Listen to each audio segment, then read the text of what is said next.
بسم الله الرحمن الرحيم. السلام عليكم ورحمة الله وبركاته. إن الحمد لله نحمده ونستعينه ونستغفره ونستهديه والصلاة والسلام على أشرف الأنبياء والمرسلين محمد وآله وصحبه أجمعين أما بعد.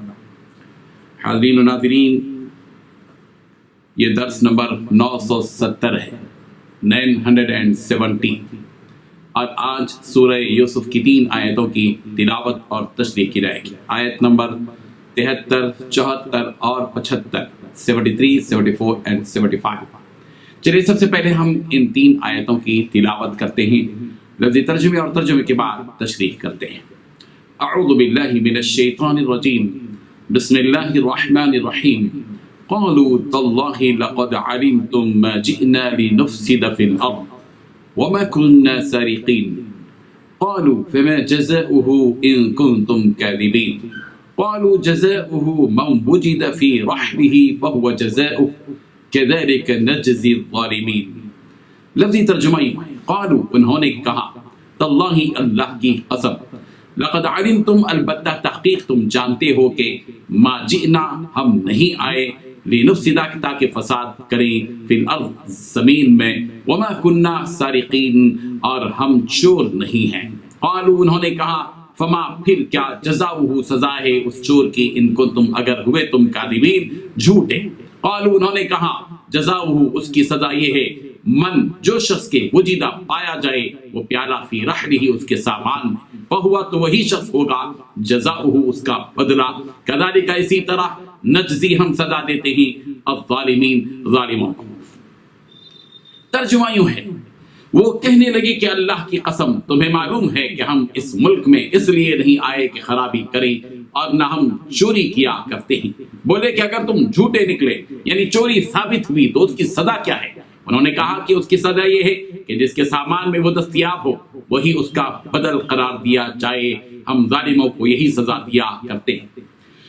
ان 3 آیتوں میں 5 باتیں بتائی گئی ہیں۔ پہلی بات، سارے بھائی کہنے لگے کہ اللہ کی قسم، آپ لوگوں کو معلوم ہے کہ ہم لوگ اس لیے نہیں آئے کہ زمین میں فساد کریں۔ دوسری بات، اور نہ ہی ہم چور ہیں۔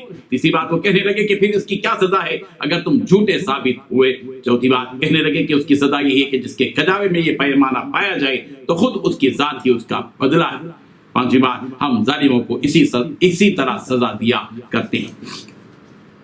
بزرگان محترم، جب بھائیوں پر، یعنی حضرت یوسف علیہ السلام کے بھائیوں پر چوری کا الزام لگا، تو سارے بھائیوں نے کہا کہ ہم چوری اور ہم یہ نہیں ہو سکتا۔ اللہ کی قسم، آپ لوگوں کو معلوم ہے کہ ہم لوگ اس لیے نہیں آئے کہ زمین میں فساد و بگاڑ پیدا کریں، اور نہ ہی ہم چور ہیں۔ ہمارے اخلاق، عادات اور طور طریق سے کیا تمہیں یہ محسوس ہو رہا ہے کہ ہم چور ہیں؟ نہ ہی ہم کبھی چور تھے، اور نہ ہی ہم نے چوری کی ہے۔ حضرت یوسف علیہ السلام کے کارندوں نے برادران یوسف سے پوچھا کہ اگر تم میں چور پایا جائے تو پھر اس کی جزا کیا ہوگی؟ یعنی جس چوری کی تہمت تم پر لگائی جا رہی ہے، اس تہمت کی نفی کرنے میں تم اگر جھوٹے ثابت ہوں، اور یہ بات واقعی ثابت ہو جائے کہ جو تہمت تم پر لگائی جا رہی ہے وہ واقعی درست ہے، تو بتاؤ کہ چور کو کیا سزا دی جائے، یعنی تمہاری شریعت میں چوری کی سزا کیا ہے؟ تو برادران یوسف نے کہا کہ جس کے کچاوے میں وہ پیمانہ مل جائے، جو پیمانہ تمہارا چوری ہوا ہے، اس کو گرفتار کر لیا جائے۔ لوگوں پر اس قسم کا ظلم کرنے والے چوروں کو ہماری شریعت میں یہی سزا دی جاتی ہے۔ یعنی حضرت ابراہیم، حضرت یعقوب علیہ السلام، ان دونوں کی شریعت میں یہی تھا کہ چور کو اس شخص کے حوالے کر دیا جاتا تھا جس کے سامان کی چوری کی گئی، اور وہ چور اس کا غلام بن جاتا تھا جس کے مال کی چوری کی گئی۔ حضرت یوسف علیہ السلام کا مقصد بھی یہی تھا کہ اس پیمانے کو بنیامین کے کجاوے میں رکھ کر ایسی صورت پیدا کر دی جائے جس سے بنیامین حضرت یوسف علیہ السلام کے پاس ہی رہے۔ جب آپ حضرت یوسف علیہ السلام کی اس تدبیر پر غور کریں گے تو یہ سوال ضرور پیدا ہوتا ہے کہ حضرت یوسف علیہ السلام نے بنیامین کو اپنے پاس رکھ کر اپنے باپ حضرت یعقوب علیہ السلام کو تکلیف پہنچائی، اس لیے کہ حضرت یوسف علیہ السلام کو اس بات کا علم تھا کہ ابا جان پہلے ہی سے ان کی جدائی کے غم میں ہیں۔ اب کی بار اگر یہ سارے بھائی بنیامین کے بغیر کنعان جائیں گے تو بنیامین کی غیر حاضری پر اور زیادہ حضرت یعقوب یعنی ابا جان غمگین ہوں گے، اور ان کے دکھ میں اضافہ ہوگا، اور اس دکھ کی زیادتی کا ذریعہ حضرت یوسف بنیں گے۔